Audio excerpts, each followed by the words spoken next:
moment. Pendidikan pertama Tamtama Infanteri TNI Angkatan Darat, gelombang 3, tahun anggaran 2025, saya nyatakan dengan resmi ditutup. They can say what they Saya mengucapkan selamat kepada 21.885 mantan siswa yang lulus dan kini resmi dilantik menjadi prajurit TNI Angkatan Darat berpangkat prajurit 2 atau Prada.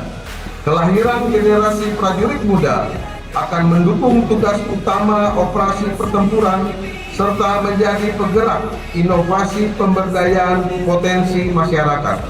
Saya mengucapkan selamat bertugas, selamat mengabdi, dan selamat berlatih di satuan masing-masing.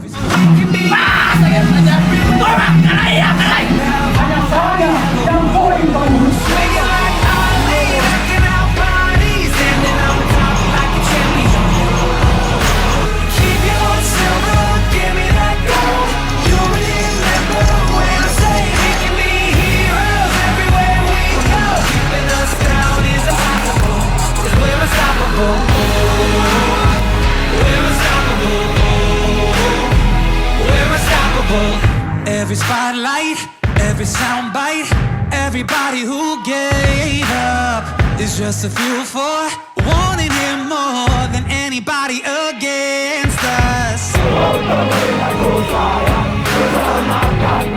They can say